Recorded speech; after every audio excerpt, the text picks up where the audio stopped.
अस्सलाम वालेकुम, आप देख रहे हैं इश्नाव, मैं हूँ अली सरवर। सबसे बड़ी ख़बर, पेट्रोलियम मसनूआत की कीमतों में एक बार फिर इजाफा और बड़ा इजाफा कर दिया है। महंगाई में मज़ीद इजाफा, यानी कि पेट्रोल 26 रुपये फ़ी लीटर इजाफा किया गया। इस पर हम बात करेंगे, जिसे आवाम ने मुस्तरद किया है, होगा क्या, सियासी जमातों का इस पर क्या लाएमल हो सकता है। दूसरी तरफ हम बात करें नैब तरमीम केस में सुप्रीम कोर्ट का जो फैसला सामने आया, उस पर भी हम बात करेंगे कि इससे क्या फ़ायदा होगा और क्या नुकसान होगा सियासी जमातों के रहनुमाओं को। और ये बात भी होगी आज कि राजा रियाज अपोजिशन लीडर रहे साबका हुकूमत में, PDM की हुकूमत थी, उन्होंने आज बाज़ाब्ता तौर पर नून लीग में शमूलियत इख्तियार कर ली है। शहबाज शरीफ से मुलाकात की उन्होंने, जबकि जितनी भी सियासी जमातें हैं अब एक दूसरे पर तनकीद कर रही हैं। ख़ास तौर पर अगर हम बात करें दो बड़ी सियासी जमातें, मुस्लिम लीग नून और पाकिस्तान पीपल्स पार्टी, इसके हक़ाइक़ क्या हैं और वजूहात क्या हैं, और जो ये बात की ख़ास तौर पर लेवल प्लेइंग फील्ड की पाकिस्तान पीपल्स पार्टी की जानिब से कहा जा रहा है कि दीवार से लगाया जा रहा है, इसका मतलब क्या है? पीपल्स पार्टी को कौन दीवार से लगा रहा है? लेवल प्लेइंग फील्ड का क्या मतलब है? और नवाज शरीफ साहब की वतन वापसी के हवाले से आज जो वहाँ उनके लॉयर्स ने मुलाकातें की हैं, उसके बाद भी वो आज ये कह रहे हैं कि जनाब अटल फैसला हो चुका है, 21 अक्टूबर का मेरी वतन वापसी होगी। और उनके लॉयर्स ने जो कहा है कि जी अब वज़ीर-ए-आज़म बनने से उनको कोई नहीं रोक सकता, राह हमवार हो चुकी है। इन तमाम मौज़ूआत का अहाता करने की कोशिश करेंगे आज के इस प्रोग्राम में। मेरे साथ मौजूद हैं नवेज़ ज़ुबैरी साहब, दानिश्वर हैं आप, सीनियर तज़्ज़ियाकार हैं, अनीस मंसूरी साहब, मारूफ सहाफ़ी तज़्ज़ियाकार, आप दोनों का बहुत शुक्रिया। सबसे पहले पेट्रोलियम मसनूआत के हवाले से नवेज़ ज़ुबैरी साहब क्या कहेंगे? अचानक ये जो इजाफ़ा 26 रुपये का कर दिया गया और हमने देखा कि अब पेट्रोल जो है 332 रुपये फ़ी लीटर हो गया। डॉलर जो था 332 पे वो 305 पर आ गया और पेट्रोल 305 से चला गया 332 पर। ये अजीब गरीब कहानी है कि डॉलर नीचे आ रहा है, पेट्रोल मसनूआत ऊपर आ रही हैं। आवाम के लिए सर अच्छी खबरें नहीं आ रही। इस तरह के फ़ैसले, अब ज़ाहिर है ये मुंतखब हुकूमत तो नहीं है, लेकिन इस तरह के फ़ैसले ये गवर्नमेंट कर रही है और साबका हुकूमत का तसलसल कहा जाता है। आप भी मुत्तफ़िक़ इस बात से कि ये गलत हुआ है, साबका हुकूमतों की कारकर्दगी चूँकि बेहतर नहीं है तो ये हुकूमत तो मजबूर है। बिस्मिल्लाहिर्रहमानिर्रहीम। देखें, ये तो साबका हुकूमत गई IMF से मुआहदा करके, ये तो उसके सम्राट हैं। और जिस तरह डॉलर पिछले महीने में ऊपर आया, ये 1 महीने पहले होता है। मतलब ये जो डॉलर, ये जो पेट्रोल परचेज़ किया हुआ, ये 1 महीने पहले डॉलर की कीमत में परचेज़ किया हुआ। अब जब परचेज़ करेंगे उसकी कीमत अलग होगी। तो ये जिस वक्त परचेज़ किया था उस वक्त डॉलर पाकिस्तान में, जब आपको याद होगा जब ये केयरटेकर हुकूमत आई तो मिल ही नहीं रहा था, एक तो शॉर्ट था, और जो ये बाय कर रहे थे 322 रुपये पे चला गया था, और ओपन मार्केट में तो 344 345 का भी नहीं था। तो ये उस वक्त की बाइंग है। और ये आवाम को तो बेचारे बेखबर थे, नहीं पता था, लेकिन जो जिम्मेदार है उन्हें पता था कि ये बहुत बड़ा पेट्रोल पंप गिरेगा आवाम पे। और पहले ट्रिपल सेंचुरी कर चुका था पेट्रोल, अब ये उससे ऊपर जब गया है तो जो आपकी चीखें निकल रही है ये सही है। लेकिन अच्छी बात ये है कि नेक्स्ट 15 दिन, फिर उसके बाद जो 15 दिन और अब आने वाले हर 15 दिन में पेट्रोल की कीमतें कम होंगी। अच्छा, आप ये कह रहे हैं कम होंगी? अब कम होंगी। ये आखिरी समझ लो इस गवर्नमेंट के जो पिछले सम्राट थे वो थे। अब जो पेट्रोल की कीमतें कम होंगी उसकी वजह भी डॉलर है, क्योंकि डॉलर की कीमतें इतनी तेज़ी से कम हो रही हैं। और 1 महीने बाद जैसे कि पता है कि 250 तक चला जाएगा, तो उसके सम्राट आएंगे। तकरीबन 100 रुपये पेट्रोल की कीमत अगले 1 से 1.5 महीने में कम। अच्छा, ये बड़ी खबर दे रहे हैं आप। अगर ऐसा होता है 332 का मतलब ये कि 232 तो आप कह रहे हैं हो जाएगा जी, इसमें 1 से 1.5 महीने में इस जगह पर ये आ जाएगा। और आलमी मंडी में कीमतें बढ़ी तो उसके बावजूद भी आलमी मंडी में कीमतें बढ़ी, डॉलर तो नहीं बढ़ा ना हमारा। अभी तो हमको तो डॉलर की रुपये से मुआवजा था ना। अगर वो बढ़ भी जाएंगी तो अगर 250 रुपये डॉलर से हम खरीद रहे होंगे तो सस्ता पड़ेगा। हम 322 रुपये में खरीद रहे थे, तो ये बड़ा फ़र्क पड़ेगा। ये 70 रुपये का फ़र्क जो है ये जाएगा पीछे। अच्छा, सियासी जमातों के किरदार पे हम बाद में आते हैं। अनीस मंसूरी साहब, आप किस तरह देख रहे हैं? नवेज़ ज़ुबैरी साहब तो फरमा रहे हैं कि बस ये आखिरी जो भी झटका था और जो बम गिराना था हुकूमत ने गिरा दिया, अब रावी चैन चैन लिखेगा और कीमतें नीचे आएंगी। हाँ, बहुत शुक्रिया अली आपका। मुझे नहीं मालूम था कि नवेज़ ज़ुबैरी भाई जो है हमारे, वो इस वक्त हुकूमत की तर्जुमानी कर रहे हैं। अगर वो हुकूमत की तर्जुमानी कर रहे हैं तो निगरान हुकूमत की भी। हाँ, अगर अशराफिया की और हुकूमत की तर्जुमानी कर रहे हैं तो उनके लिए तो बस खुशखबरियाँ, लेकिन आवाम के लिए हमेशा जो है वो बम गिरते ही रहते हैं। देखिए, ये डॉलर की जो पेमेंट हम करते हैं, जब हमारा ऑयल आता है तो उसी वक्त हमारी LC खुलती है। सही है, जो उस वक्त कीमत होती है उसी वक्त हमने ये पे की होती है, पहला मसला।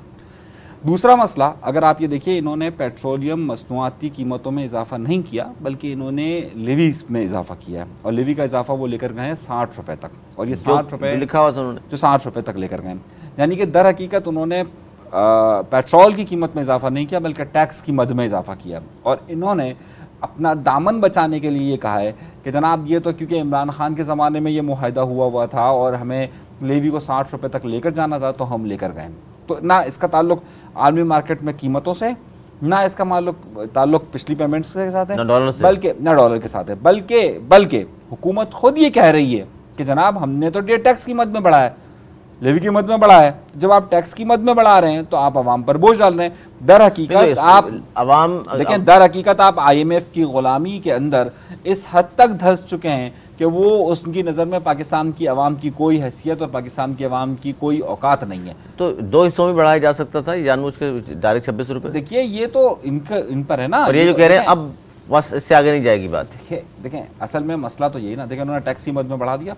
अब आलमी मार्केट के अंदर पेट्रोलियम मसनूआत अगर ज़्यादा होती है, देखिए आलमी मार्केट के अंदर ये अब सर्दियाँ शुरू हो रही हैं, सही है, ये जो महीने होते हैं ये ज़रा से इस वक्त सौदे होते हैं, इस वक्त सौदे शुरू होते हैं, सर्दियों के सौदे शुरू होते हैं। जब इसमें सर्दियों के सौदे शुरू होते हैं तो उस वक्त पेट्रोलियम मसनूआती कीमतों में इजाफा होता है। सऊदी अरब और ओपेक ने अभी तक ये फैसला नहीं किया है, और अभी बल्कि उन्होंने फैसला कर लिया है कि उन्होंने अपनी प्रोडक्शन बढ़ाई नहीं है और उन्होंने प्रोडक्शन में कटौती की है। इस बार सऊदी अरब को अमेरिका की तरफ से, दीगर ममालिक की तरफ से कहा गया कि वो अपनी प्रोडक्शन को बढ़ाएं, लेकिन उन्होंने प्रोडक्शन नहीं बढ़ाई।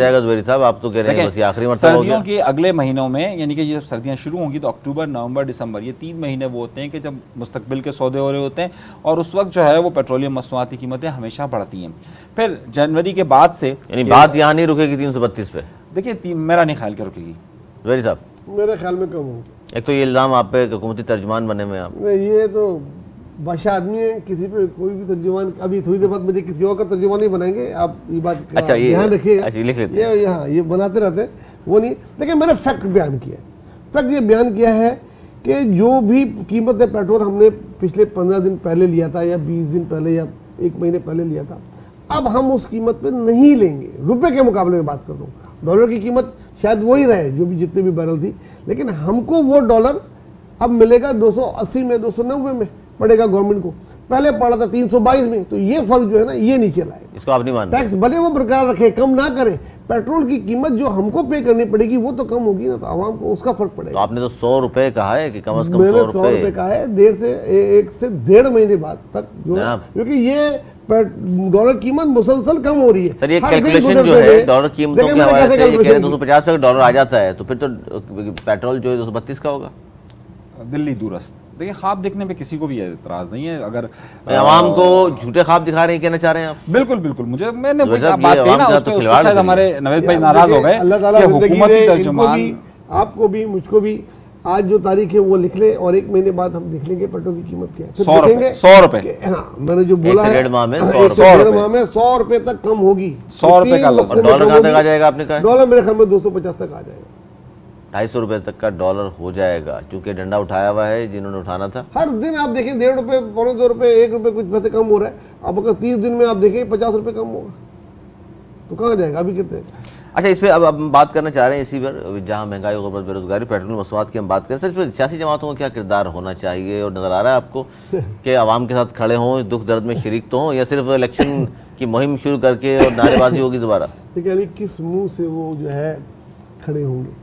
इन्होंने तो 30-30 रुपये एक साथ एक जुम्बिश कलम बढ़ाए हैं जाने से पहले, जाते जाते भी कुछ दिन देखे, जब बढ़ाए हैं तो वो कैसे, इनको कह सकते हैं आप क्यों नहीं बढ़ाए? इन्हीं के मुआहदों में तो ये लोग जकड़े हुए हैं, ये केयर टेकर बेचारे, इनको तो भले मुझे तर्जुमान बोले जो भी बोले, इनके तो हाथ में कुछ है ही नहीं यार। ये तो जैसे उनका जो उन्होंने भोके गए थे, ये आपने समझ इख्तियारात देकर के ये इनको देखें, जो इख्तियारात इनको देखे गए हैं, जो इस्तेमाल कर रहे हैं, जिसके हाथ में डंडा है वो सबको पता है, जिस तरीके से वो डंडे चला रहे हैं। अवाम को ज़्यादा शऊर नहीं, थोड़ा बता देंगे आप। देखें आप चीनी की, मैं अपने आप बताऊं, मैंने 190-95 रुपये भी चीनी लिए, और अब मैंने 160 रुपये भी लिए। ये सब कुछ 30 रुपये का फर्क पड़ गया। ये सब कुछ भी 15-20 दिन में हुआ है। जब लाख बोरियां गोदामों से मिले, जब अफगानिस्तान में ये सब चीज़ें महंगी हो रही है, अफगानिस्तान में पूरा 5-6 रुपये डॉलर, वो बड़ा हमको कहते थे उधर डॉलर महंगा हो गया, उनकी करेंसी अब गिर तो रही है। स्मगलिंग जो कर रहे थे ये सियासतदान नहीं थे उसमें? देखें इसमें सब शामिल थे, सब तो शामिल उनके थे। खिलाफ कार्रवाई क्यों नहीं हो रही? अब देखिए कार्रवाई होना ना होना रुक गई है, ये बड़ी बात नहीं है। अब हमको भी कुछ चीज मिलती है, हम पूरा लेंगे। मतलब स्मगलर तो नहीं पकड़े, सिर्फ गोलियां पकड़ नहीं लें। बोले ना कि 2 4 लेंगे फिर फ्री लेंगे। अभी जितना आहिस्ता तो उनको आहिस्ता सजाएं नहीं होंगी तो नेक्स्ट टाइम भी वही करेंगे वो। सजाएं होंगी, हर चीज एक दिन में नहीं हो सकती। अच्छा। अगर आप चाहेंगे हर चीज एक दिन में हो जाए तो ऐसा तो फिल्मों में होता है भाई। ये कह रहे हैं अवाम में किस मुंह से जाएं सियासतदान, क्योंकि उन्होंने सब कुछ किया धरा है, लेकिन जिसके हाथ में डंडा है उन्होंने इतना तो कर दिया कि 190 से चीन 160 पर आ गई है। देखिए 2 स्टेप फॉरवर्ड 1 स्टेप बैक, ये जितना भी कहीं 160 हमने कर दिया है, दर हकीकत तो इन्होंने चीनी की कीमत को 50 रुपये से 160 तक किया ना। तो इन्होंने क्या किया है कि आवाम को धचका दे दिया 210 का, और अब 160 पर लाकर खड़ा किया। और आवाम ये को सारा यार 50 रुपये कम हो गए। हाँ हाँ सही। अब ये सारा एक ड्रामा है, और ये सारा वो माफिया कर रहा है कि जो हर हुकूमत में शामिल होता है। ये चंद फेस सेविंग के लिए डंडा हाथ में रखकर चंद जगहों पर फुटेजेस दिखाकर अगर आप ये जाहिर करते हैं कि जनाब तमाम चीजें कंट्रोल हो तो गई है, इसमें इस मैं माफियाज दाद में उस वक्त दूंगा, मैं दाद उस वक्त दूंगा आपको कि जब आप चीनी की कीमत को दोबारा 55 रुपए पर लाइए। सही है, जब आप 55 रुपए पर लाते हैं चीनी की कीमत को, देखिए इंटरनेशनल मार्केट के अंदर इस वक्त भी अगर आप चीनी की कीमत को देखें तो वो पाकिस्तानी रुपए के हिसाब से 90 से 110 रुपए के दरमियान है। 90 से 110 रुपए इस वक्त इंटरनेशनल मार्केट के अंदर चीनी है। सही है, ये जब आएगी तब देखेंगे ना, जब आएगी तब देखेंगे। लेकिन 90 से 110 रुपए के दरमियान, मैं पाकिस्तान के डॉलर के हिसाब से कह रहा हूँ, डॉलर के रिस्पेक्ट से 90 से 110 रुपए के दरमियान इस वक्त चीनी की कीमत इंटरनेशनल मार्केट के अंदर मौजूद है। मसला सारा यह है कि आप ये कह रहे हैं सियासतदान किस मुंह से जाएं। सियासतदान तो सारे के सारे इसी मुंह से जाएंगे। आपको मालूम है ये तो वो लोग हैं कि जिनको आप जितनी गालियां दे दें, जितनी तजलील कर लें, इनको कोई फ़र्क नहीं पड़ता। क्यों नहीं पड़ता? क्योंकि इनको मालूम है कि ये आवाम के नुमाइंदे हैं नहीं। ये जिनके आशीर्वादों से आते हैं, ये जिनको खुश करने के लिए आते हैं, उनको वो खुश होने चाहिए। वोट से आते हैं ना, सियासतदान तो वोट लेकर आते हैं, आवाम वोट देते हैं जाहिर उनको। देखें, अगर आप मुझसे ज़्यादा बेहतर जानते हैं कि जिन्होंने वोट लिए, जिन्होंने वोट लिए उन्हीं को हटाया गया, और जिन्होंने वोट कम लिए थे उनको कहीं ना कहीं एडजस्ट करके लाया गया। एक नीचे की यूसी से लेकर ऊपर तक किस तरीके से एडजस्टमेंट होती है कि आपको नहीं मालूम। और जो लोग आज ये दावा कर रहे हैं कि जनाब सही है, जो पॉपुलर जमातें हैं उन सबको हमने हटाकर हम अपने मफाद के लिए अब इन्हीं को लेकर आ जाएंगे, तो ये सियासतदान तो अभी भी देखें ना, ये नूरा कश्ती कर रहे हैं। नहीं, इसमें कारकर्दगी के लिए कुछ नहीं है ना, कारकर्दगी के लिए कुछ ना हो तो मुस्लिम लीग नून पीपल्स पार्टी पर इल्जाम लगाएगी, पीपल्स पार्टी मुस्लिम लीग नून पर इल्जाम लगाएगी, जमात इस्लामी एमक्यूएम पर लगाएगी, एमक्यूएम जमात इस्लामी पर लगाएगी, और इस तरीके से चले जाएगा। हमारा कारकर्दगी है ही नहीं कुछ। सियासतदान अगर मुलव्विस हैं तो उनको बेनकाब क्यों नहीं किया जा रहा, सजाएं क्यों नहीं हो रही? जुबैरी साहब तो फरमा रहे हैं कि जी उनको छोड़ें, ये तो देख लें कि कीमतें तो कम कर दी। सिर्फ सियासतदान है? मैंने कहा सब शामिल, सिर्फ सियासतदान है? सियासतदान सब शामिल है, खुद इसमें बिजनेसमैन, ज़ख़ीरअंदोज़ लोग, ये सारी फायदे उठाया सब लोगों ने किया। लेकिन अब जब डंडा घूमेगा तो सब 130 रुपए में भी कोई बाय नहीं कर रहा चीनी होलसेल मार्केट पे। ट्रक के ट्रक आ रहे हैं बेचने के, 130 पे, क्योंकि अब गोदाम में छापे पड़ रहे हैं, तो वो बेचने किधर आएंगे? होलसेल में आएंगे। होलसेल में उन्होंने ऑलरेडी बाय कर लिया। अब वो जब कोई चीज की जब ज्यादा हो जाती है खपत तो उसकी प्राइस गिरती है। ये तो लॉ है। चलें जी आगे चलते हैं और बात करते हैं। एक जुमला 130 रुपए तो फिलहाल अभी तक कहीं नहीं मिल रही, लेकिन कहीं नहीं मिलेगी भी नहीं, वो होलसेल मार्केट में। आपको मैं एक बात बता रहा हूं, में और आम रिटेल में 20-25 रुपए का फर्क वैसे ही होता है। बस समझिए, एक महीना किस चीज में? क्रशिंग में। अच्छा, क्रशिंग सही है, क्रशिंग का सिर्फ 1 महीना रह गया है, अगली चीनी आने वाली है। ये फिर ड्रामा कर रहे हैं, इन्होंने पिछले साल भी यही ड्रामा किया। देखिए बहुत ही वो तो पता चल गया ना किसकी फरमाइश पे हुआ, किसने कहा इजाजत दी जाए बाहर जाने। खैर है ना, नाम नहीं ना पीपल्स पार्टी का, जाहिर है ज़रदारी साहब का नाम आया इसमें। हाँ तो पूरा, क्योंकि ज़रदारी साहब की इन्वॉल्वमेंट है, क्योंकि ज़रदारी साहब ने यहाँ से एक्सपोर्ट करने के लिए सबसे सजेशन दी, और उसके बाद जिन फैक्ट्रियों से पैसा किसने कमाया, जिनको ज़रदारी साहब जानते। मैं इसमें कुछ नहीं बोलूंगा, वरना मुझे उसका तो जुबान बना देंगे अगर मैंने कुछ बोला। अच्छा जी, आसिफ अली ज़रदारी, नवाज शरीफ और दीगर के खिलाफ नैब केसेस बहाल हो गए हैं। 10 में से 9 नैब तरमीम कलअदम करार दी गई हैं। सुप्रीम कोर्ट का अक्सरियती फैसला सामने आया है। जाते जाते उमर बंदयाल साहब ने छक्का कहा जाता है जी मार दिया है, और बड़े बोझल दिल के साथ आप दीदा हो गए वो आखिरी तकरीब में, अलविदाई तकरीब में, और ढलता सूरज भी अपने आप को करार दिया। सर क्या कहेंगे, केसेस बहाल हो गए इन तमाम सियासतदानों के, तो तलवार दोबारा लटक गई है, कुछ होगा, इनको दोबारा जेलों की हवा खानी पड़ेगी, या सिर्फ बहाल होने से कुछ नहीं होगा?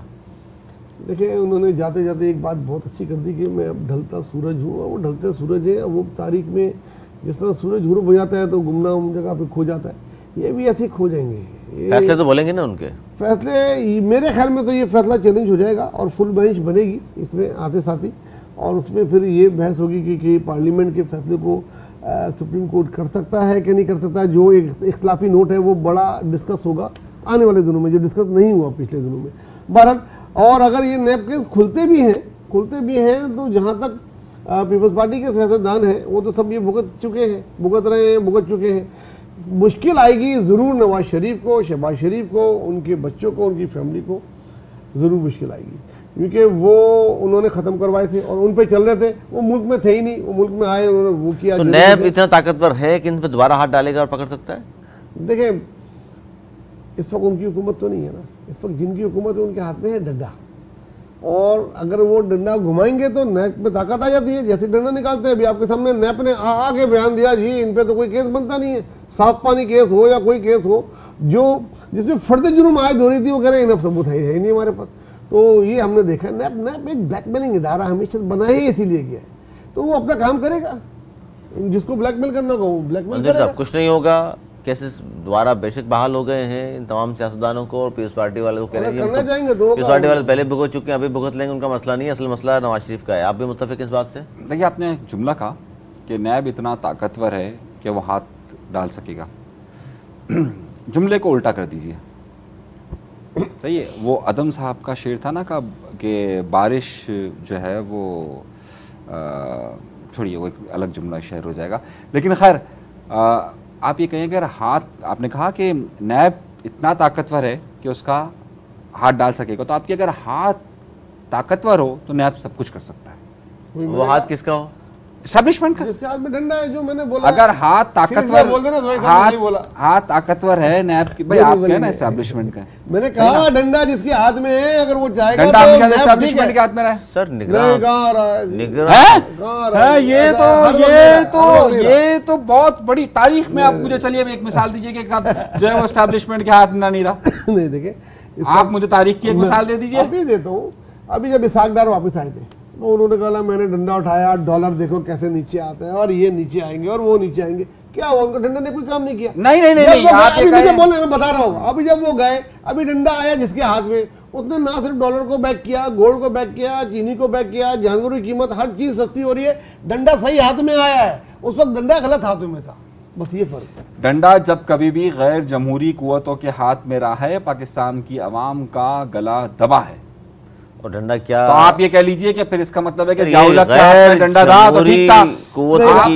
आप कहें कि ज़ियाउल हक के हाथ में डंडा था तो फिर ठीक था। आप कहें कि मुशर्रफ के हाथ में डंडा था तो फिर ठीक था। नहीं था। जब आप ये कहते हैं कि जिसका इख्तियार है और जिसको पाकिस्तान की अवाम ने मुंतखब किया है, अगर आप उसके अलावा किसी भी काम नहीं कर रहे ना, तो क्या करें? पाकिस्तान को आगे लेके चलना है ना।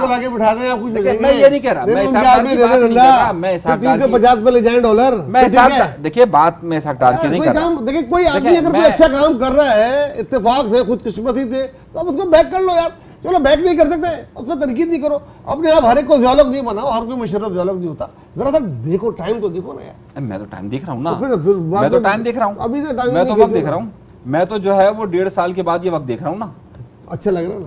नहीं, मैं कहाँ से इसको अच्छा कह रहा हूँ, तो मैं तो अभी साल हुआ है, तो पुराना वाला वक्त ले आते।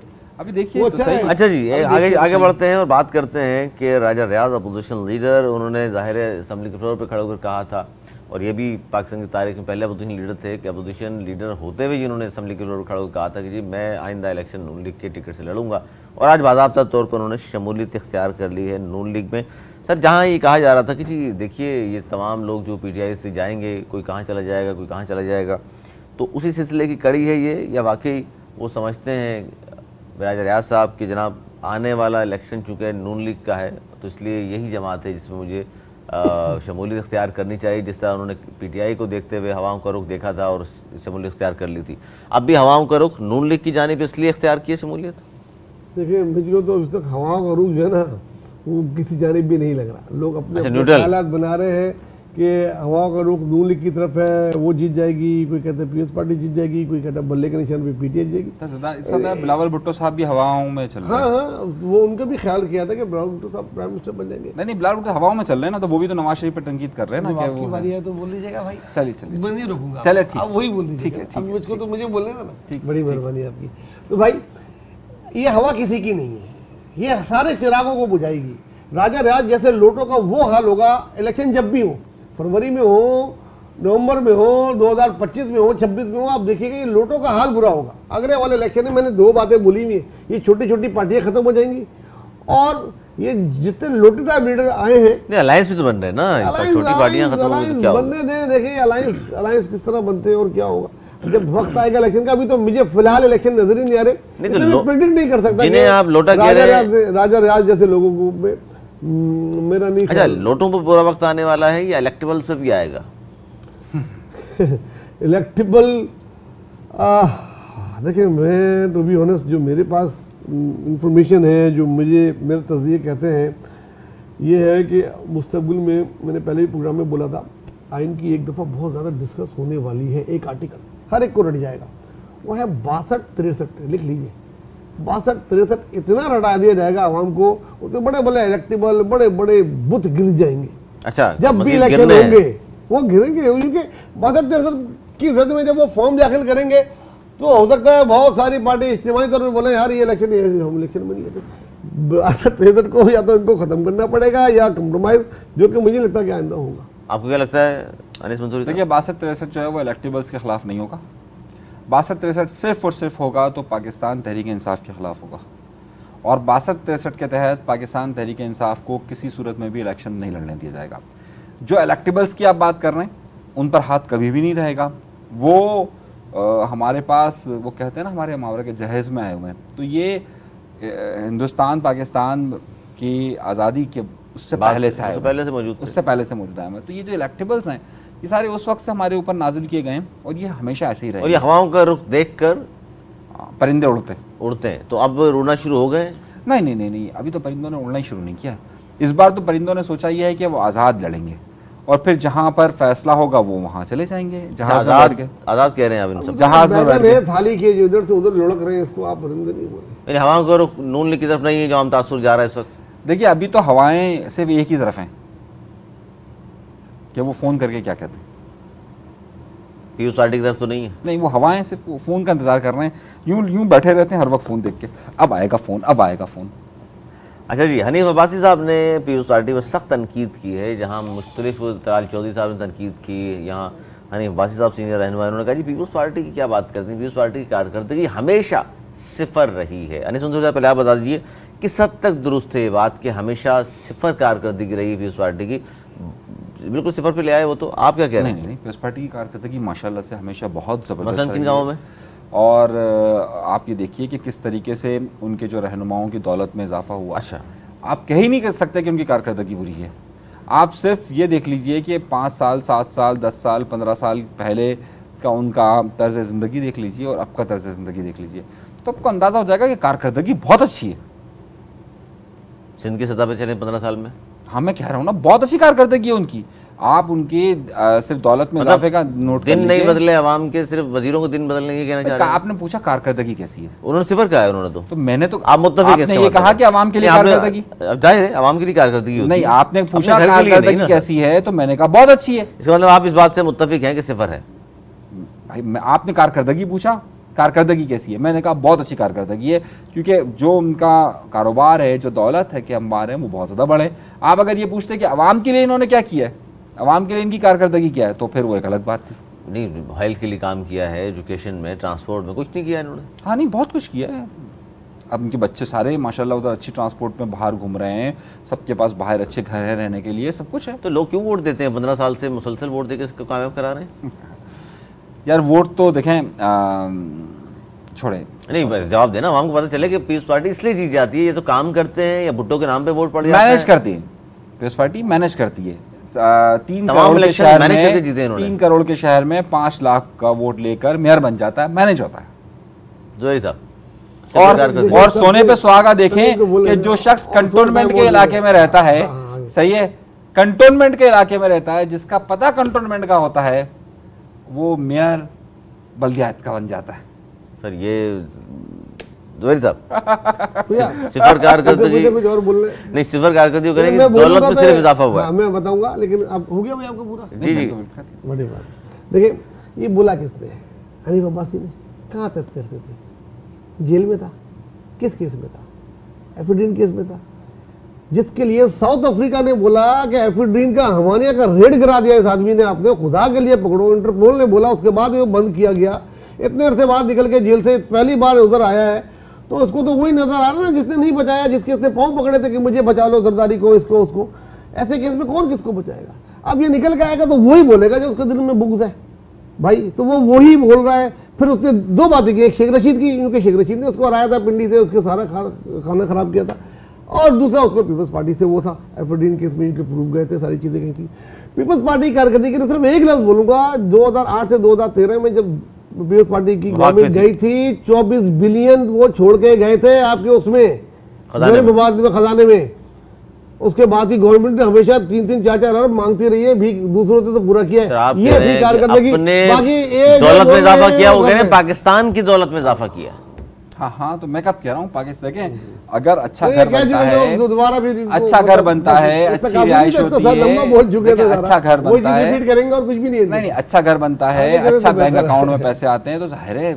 अच्छा, दूसरी बात इन्होंने की कि जीतता इसलिए पाकिस्तान पीपल्स पार्टी वाले कि मैनेज कर लेते हैं। यार क्या मैनेज करते हैं इधर, और कोई होता कौन है पीपल्स पार्टी के अलावा सिंध में कौन जाता है? अभी सैलाब आया, लोग यहाँ तक थे, हम सब ने देखा एक ही पार्टी वहाँ गई हुई थी, एक ही पार्टी काम करती थी, या चंद इंडिविजुअल तंजीमें जिनको हम सब सलाम करते हैं, वो तंजीमें वो गई थी। ये ना उधर एमक्यूएम नजर आई, ना जीडीए नजर आई, ना लूटनी नजर आई। उनको बहुत, किसी को गर्मी लगती है, किसी को मच्छर काट लेते हैं, किसी वही गए उनके गिरवाने में भी हाथ डाले, वही फिर लड़े बैठे, वो उन्होंने दिए, आखिर में घर भी उन्होंने लिए। जो चीजें कि काम कोई कर रहा, एक ही लोग जाके करते हैं, उनके दुख दर्द में सखर में तकरीब हुई, बिलाल भुट्टो साहब ने मालकाना हकूक दिए बाकायदा, और तो वो चीजों देखिए जो कुछ करता है उसको वोट देते हैं। अब वो इनको मैनेज बोले, ये बोले, यानी यहाँ से लेके जिन्होंने मिसाल कराची की दी कि जी 3.5 करोड़ की आबादी 5 लाख, भाई तो उसका गम इनको ले लेके डूबेगा। क्यों बाइकाट किया था? जितने लोग वोट डालेंगे वही चुनेंगे ना। अब अगर 1 करोड़ आदमी ने वोट नहीं डाला अल्ताफ हुसैन के कहने पे, बाकी कुछ लोगों ने वोट नहीं डाला, 2, 4, 5 ये हैदराबाद के कहने पे, तो जमात इस्लामी पीपल्स पार्टी थी। अब जितने लोगों ने वोट डाला उसमें से तो देंगे ना मेयर। चलें, ये इनके ख्वाहिश फिर दोबारा करा ले। अच्छी बात क्या है? अच्छी बात ये कि उन्होंने कहा कि मेजोरिटी कराची में किसकी है। अरे तो वोट डालने तो आए ना, घर में बैठ के मेजोरिटी नहीं होती, वोट बैंक होता है। नहीं, इन्होंने तस्लीम कर लिया कि 1 करोड़ वोट किसका है। ये जीत गया भाई, का नाम लिया है इन्होंने कि 1 करोड़। अच्छा, वो बात का जवाब नहीं दिया कि कंटोनमेंट का रिहायशी जो है वो किस तरीके से उनका शनाख्ती कार्ड किस तरह 1 हफ्ते शनाख्ती कार्ड 1 हफ्ते में तब्दील हुआ।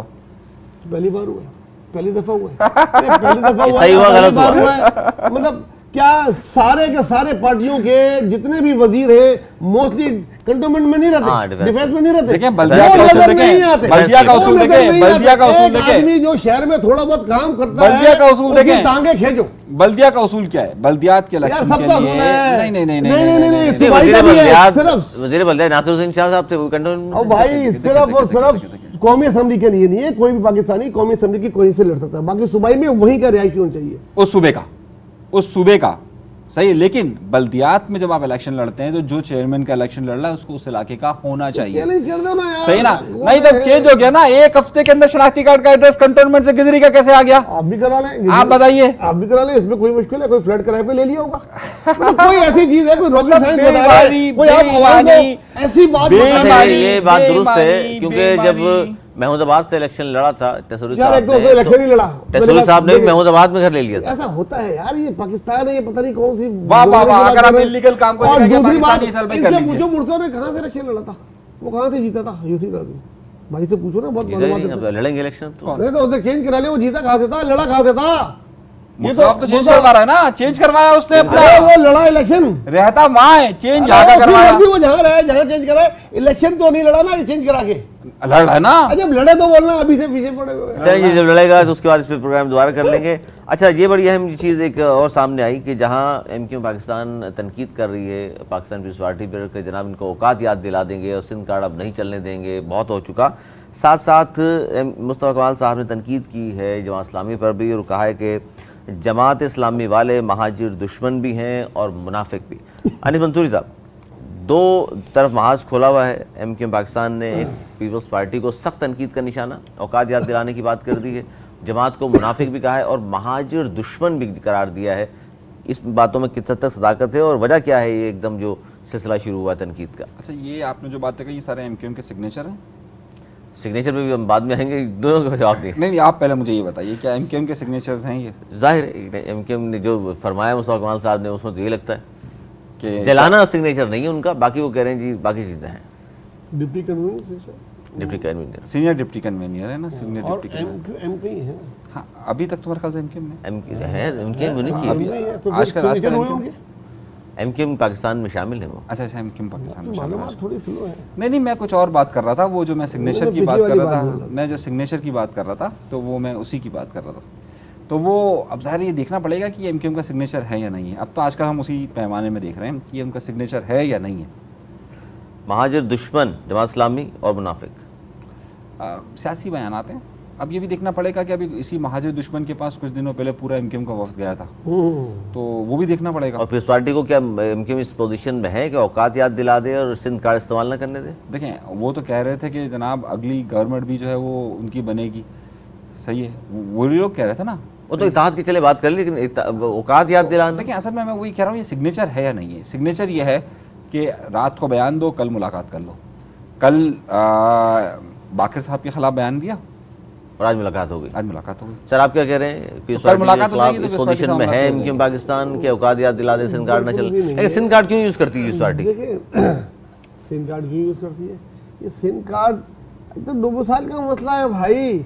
लोग पंजाब कार्ड यूज़ करते हैं, कोई कुछ यूज़ करता है, कोई तालिबान कार्ड यूज़ करता है, कोई अमेरिका कार्ड यूज़ करता है।